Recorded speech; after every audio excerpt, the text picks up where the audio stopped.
Today's March the 5th. It's day 8, so it's exactly a week since I started this YouTube quest, if we can call it that. And feels like it's been a lot longer. Definitely been enjoying documenting a fraction of my life that has to do with my training mostly.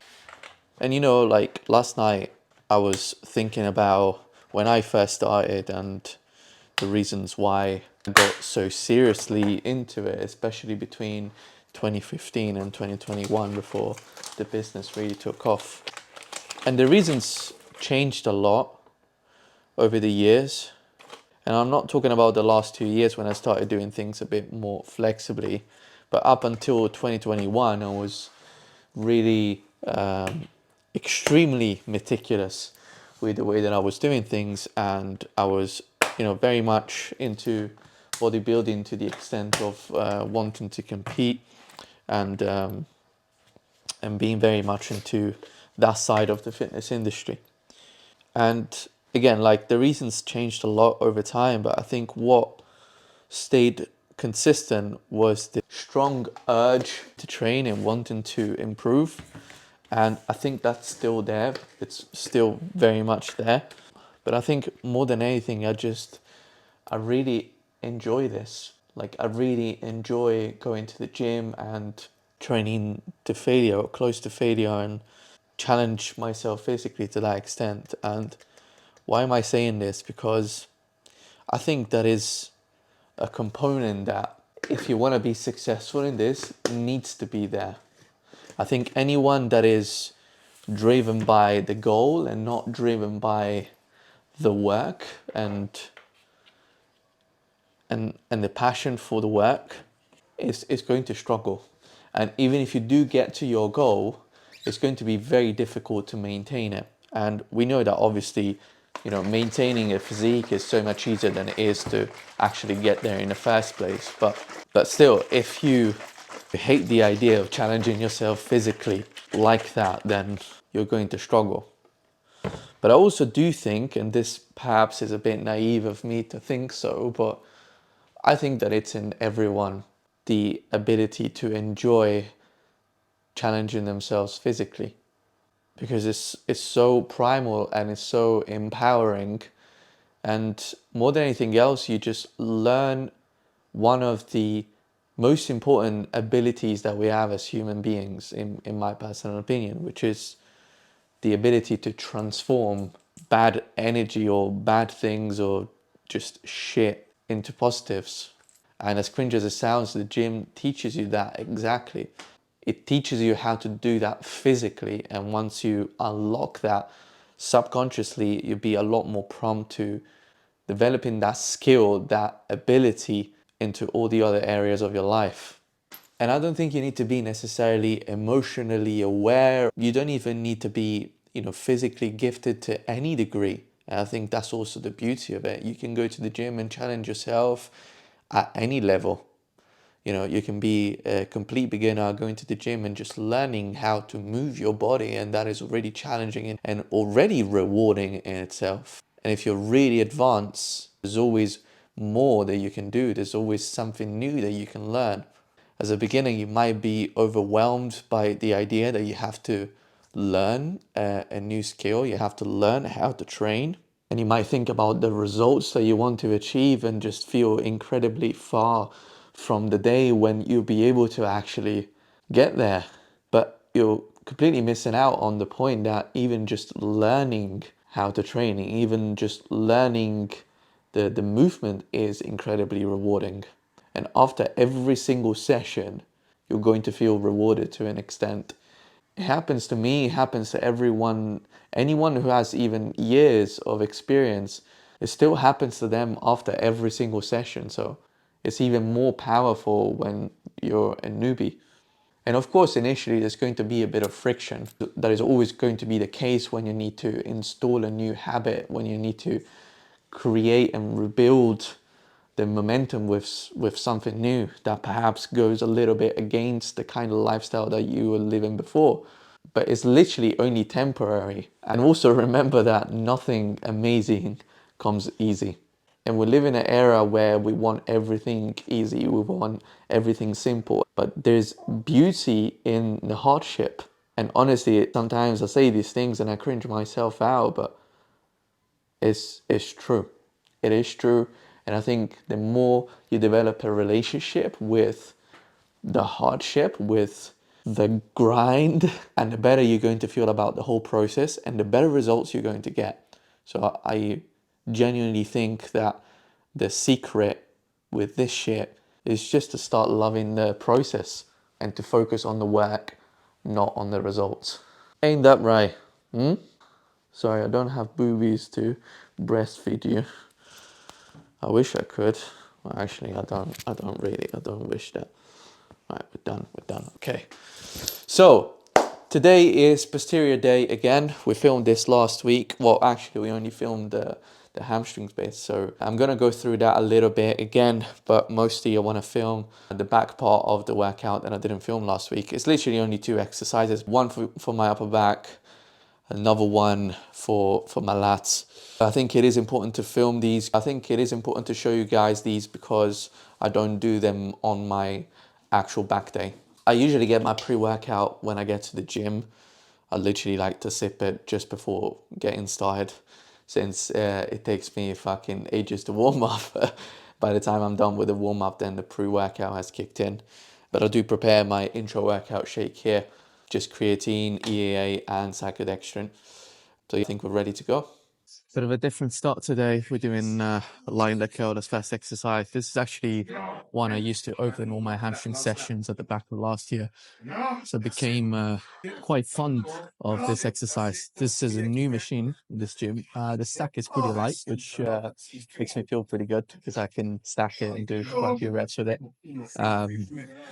You always got to think about your ego a little bit though. The main thing about this exercise, the main teaching point that I feel like giving is just the position of the hips. I think where a lot of people go wrong is raising the hips up during the concentric. So the higher you go, the more you're bending the knees and the more the hip starts to raise, and you kind of end up sticking your bum out and getting your lower back involved more than it should.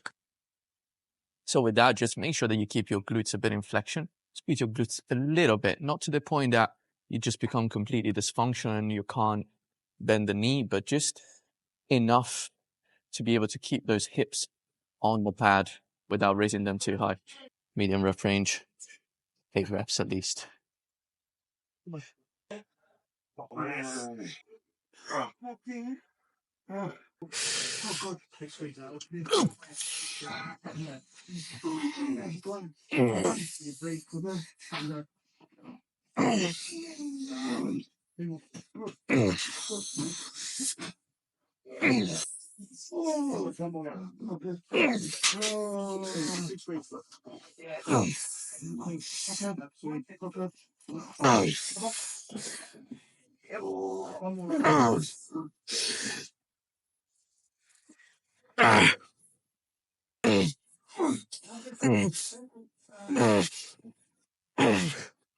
Fuck.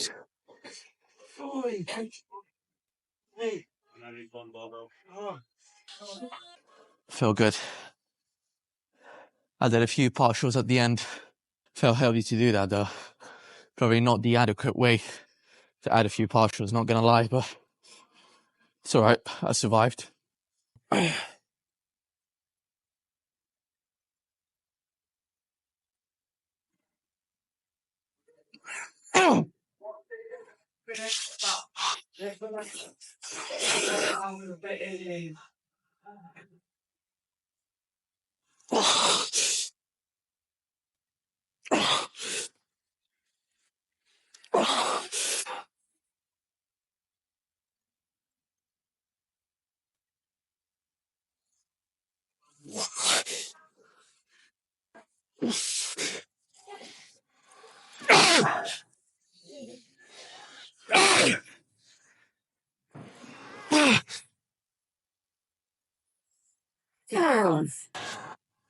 Fuck.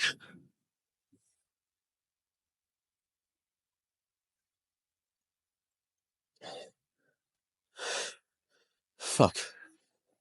First back movement today is going to be a pronated row. This is actually a new machine in this gym. I've only been doing it for the past couple of weeks, but I'm absolutely loving the novelty of the stimulus. I've actually never tried any machine like this one. I'm managing to keep my elbows quite close and row with a pronated grip, which is something that I don't often do. Usually if I'm rowing with a pronated grip, it's going to be more of a vertical row kind of movement, where my elbows are quite wide. So this is allowing me to keep my elbows a bit closer to the body, so get the lats a little bit more involved. But I'm also rowing from down below to up above, if that makes sense. So the elbows are still going upwards, and this is allowing me to get all that juicy stuff in the middle of my back. And I can definitely see myself progress quite well with this exercise and adding a lot of thickness in my back. I'm not going to use straps for this, even though my grip is quite tight from the RDLs, but I just really want to feel the grip. It's helping me connect with the movement a bit more. And I don't think you can see my feet here, but I'm keeping them quite low. We've got some sort of like pedal here where I can put my foot, but I'm actually placing them basically on the floor. I only have the tip of my toes on the platform. This is allowing me to feel a bit more grounded and also getting my lower back to stabilize a bit more. Okay. This is going to feel heavy as fuck after the audios, but it's needed. It's needed. It's necessary.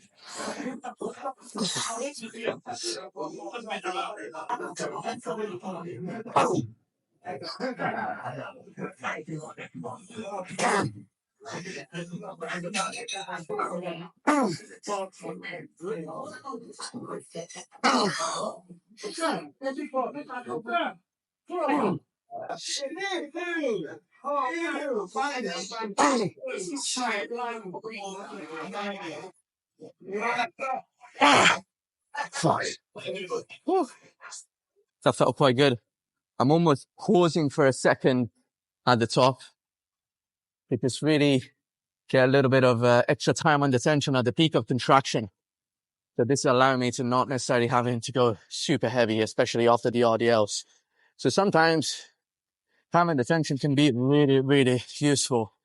I used to do loads of that back in the day, and then I reevaluated for more heavy lifting, but it definitely has its time and place.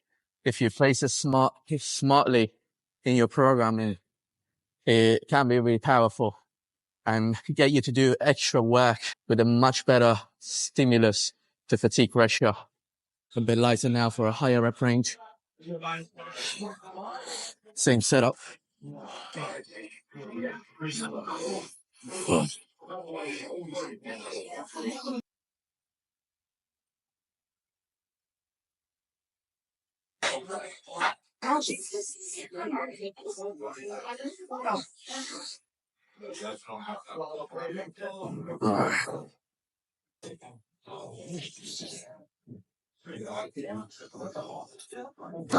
There you go.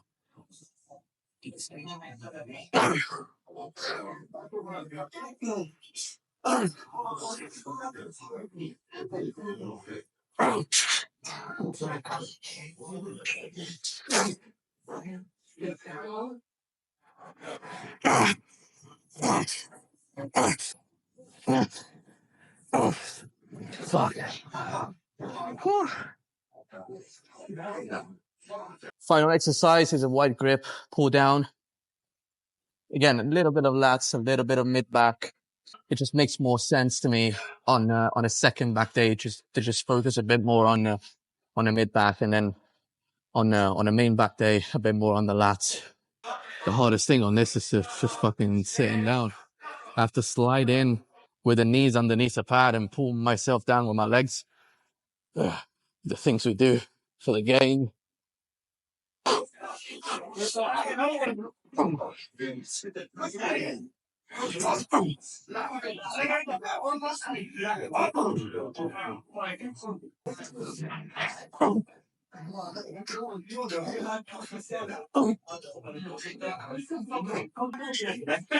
I was fucking shit. That was the worst pull down done in a while. Definitely overestimated what I could do. It happens, especially with a new split or new exercises. When you change the order of the exercises, everything becomes a bit more of a guessing game. So obviously, repeating the same movements in the same order, similar rep ranges every week, everything starts to fall together. Same rep range we wanted to hit initially, between 8 to 12 reps. 1 second, squeeze at the bottom. Let's go.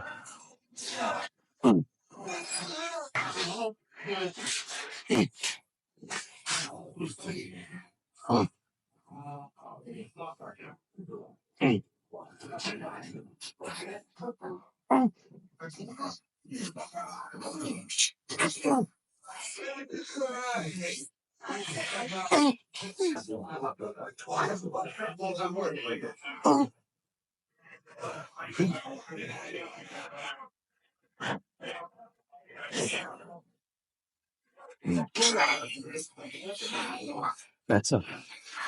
Just wanted to show you guys a little bit of the back pump. I think there should be some lift. I'm already noticing a little bit more fullness since I increased the carbs a little bit. So, yeah.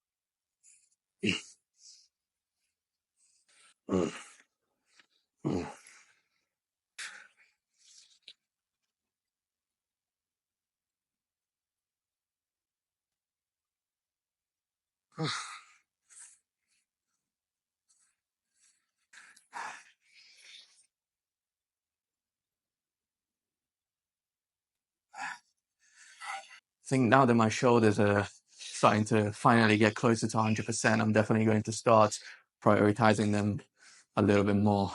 It'd be nice to get back to the kind of capped shape that they had before, the round shape that they had before, especially now that my arms have grown a little bit. I can definitely notice the difference and a bit of the disproportion. Obviously, I'm just being like hypercritical, but considering that I don't want to completely exclude the idea of potentially stepping on stage either this year or next year or at some point, I still like to keep the direction of the growth fairly close to what would be the standards of a classic physique. Obviously, I'm a lot smaller than I would need to be if I wanted to compete, but it's also to my personal taste. I always like the look with a big shoulder as opposed to, I don't know, big chest and big arms. Also need to keep in consideration the structure of my body, narrow clavicles and fairly wide waist. I always consistently need to think about enhancing all the muscles of my V shape. All criticism and conversations about training aside, it's more about having a sense of purpose with what you're doing, a sense of direction. I think that is the most important thing. At the beginning of this video, we talked about the enjoyment and enjoying the hard work and enjoying the physical challenge. And if you combine that with a clear sense of direction, working towards a specific goal, it can be even more powerful. So yeah, guys, once again, thank you so much for watching. I'm posting one vlog a day for the rest of the year, so don't forget to like and subscribe, and I'll see you tomorrow.